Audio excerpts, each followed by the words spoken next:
ചൂണ്ടലിൽ ലഹരി സംഘത്തിന്റെ വീട് കയറിയുള്ള ആക്രമണത്തിൽ 76-കാരിക്ക് പരിക്ക്. പയ്യൂർക്കാവ് പ്രദേശത്ത് ലഹരി മാഫിയ വീട് കയറി നടത്തിയ ആക്രമണത്തിലാണ് പരിസരവാസിയായ പാർവണ വീട്ടിൽ ലീലയ്ക്ക് ഗുരുതരമായി പരിക്കേറ്റത്.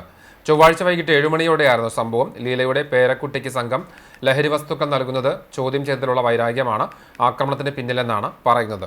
അതേസമയം പൂരവുമായി ബന്ധപ്പെട്ട് സ്ഥാപിച്ച ഫ്ലെക്സ് ബോർഡുകൾ നശിപ്പിച്ചതാണ് ആക്രമണത്തിന് പിന്നിലെന്നും പറയുന്നുണ്ട്.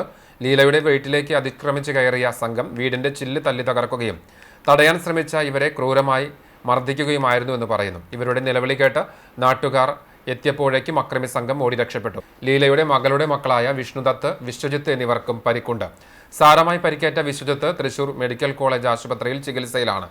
അമൽജിത്ത്, നീരജ്, രഞ്ജിഷ്, അക്ഷയ്, ശ്യാം, അശ്വിൻ ബാബു, രഞ്ജിത്ത് തുടങ്ങി മറ്റ് 4-5 പേരും ആക്രമണ സംഘത്തിൽ ഉണ്ടായിരുന്നതായി പരിക്കേറ്റവർ പറഞ്ഞു. ലഹരി സംഘത്തിലെ 3 പേരെ പോലീസ് ഇതിനോടകം പിടികൂടിയിട്ടുണ്ട്.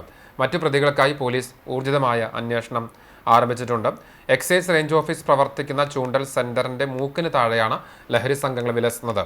എക്സൈസ് ഉദ്യോഗസ്ഥർ പലപ്പോഴും ലഹരി സംഘങ്ങൾക്ക് നേരെ കണ്ണടയ്ക്കുന്നുവെന്ന അതിഗുരുതര ആക്ഷേപവും നാട്ടുകാർക്കിടയിലുണ്ട്. തലക്കടിച്ച് ബാക്ക് പൊട്ടി, അത് എന്നിട്ട് മേലൊക്കെ ചോരയായപ്പോൾ അങ്ങനെ തന്നെ ഡോക്ടറത്തേക്ക് ആസ്പത്രിയിലേക്ക് പോയി. അത് ആ മുണ്ടിലൊക്കെ ഉണ്ട്, കണ്ടറിയാം, ആകം നിറഞ്ഞ് മുണ്ട് ഇതായിട്ടിരിക്കുന്നത്.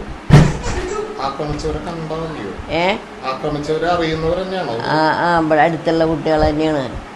എന്ന് വെച്ചാൽ ഇവിടെ അനിയൻ്റെ ക്ലോസ് ഫ്രണ്ടായിട്ട് ചെറുപ്പത്തിൽ നടന്നിരുന്നതാ, ഒപ്പം നടന്നിരുന്നതാ.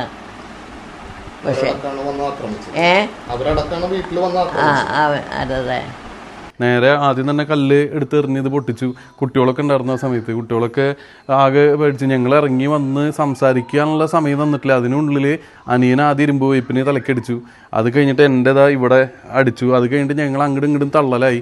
ഉന്തും തള്ളും. അവർ ഇത്രയും പേരെ നമ്മളെ കൊണ്ട് ചെറുത്ത് നിൽക്കാൻ പറ്റാത്ത തരത്തിലുള്ള ആൾക്കാരായിരുന്നു. ഒരാൾ പോലും അതിൽ നോർമൽ ഉണ്ടായിരുന്നില്ല. എല്ലാവരും കണ്ണും ചോപ്പിച്ച് ഏതോ മാർഗമായിട്ടുള്ള ലഹരി വസ്തുക്കൾ ഉപയോഗിച്ചിട്ടാണ് വന്നിരുന്നത് വീട്ടിലേക്ക്. ആ സമയത്ത് ഞങ്ങളെ തല്ലണ കണ്ടിട്ട് അമ്മമ്മ ഓടി വന്നതാ. ഓടി വന്നപ്പോൾ ഞങ്ങളെ തല്ലാൻ വേണ്ടിയിട്ട് ഇതായത്. ആ സമയത്ത് അമ്മമ്മ ഇവിടെ വന്ന് അവർ സ്ഥിരം കാണുന്ന ഇതാണ്, ഇവിടെ ഈ നാട്ടിലുള്ള കുട്ടികൾ തന്നെയാണ്, അത് മാറ്റി പിടിച്ചതാണ്. ആ പിടിച്ചത് തന്നെ അമ്മയ്ക്ക് ഓർമ്മയുള്ളൂ. അമ്മമ്മേനെ ഇരുമ്പ് വയ്പ്പിന് തലക്കടിച്ചിട്ട് അവിടെ വീഴ്ത്തിയേക്കായിരുന്നു. പിന്നെ ഞങ്ങൾ തന്നെ അറിയില്ല, ഞങ്ങൾ 2 പേരെ അവിടെയും ഇവിടെ ഇട്ടിട്ട് ഈ പറഞ്ഞ സംഘം ആക്രമിക്കുകയായിരുന്നു. അതിൻ്റെ ഇടയിൽ വൈഫ് വന്നിട്ടുണ്ടായിരുന്നു. വൈഫിനെ കാറിൻ്റെ മുന്നിലേക്ക് പിടിച്ചിട്ട് തള്ളി. അത് കഴിഞ്ഞ് നാട്ടുകാരും ബാക്കിയുള്ള ആൾക്കാരും കൂടിയപ്പോൾ ഇവരെ വേഗം ഇവിടുന്ന് ഓടി രക്ഷപ്പെടുന്നുണ്ടായത്. ഇത് ഈ നിലയ്ക്ക് പോയി കഴിഞ്ഞിട്ടുണ്ടെങ്കിൽ നമുക്കിവിടെ വീട്ടിൽ ഭാര്യയും കുട്ടികളായിട്ട് എങ്ങനെ താമസിക്കും? ഇത്രയും ലഹരി മാഫിയയുടെ വിളയാട്ടം ഇങ്ങനെ നടക്കുന്ന സമയത്ത് നമുക്ക് സ്വതന്ത്രമായിട്ടൊന്ന് സ്വൈരവികാരം നടത്താൻ പോലും ഇവിടെ അവസ്ഥ ഇല്ലാത്തൊരു കാലത്തിലേക്ക് പോയിക്കൊണ്ടിരിക്കുന്നത്.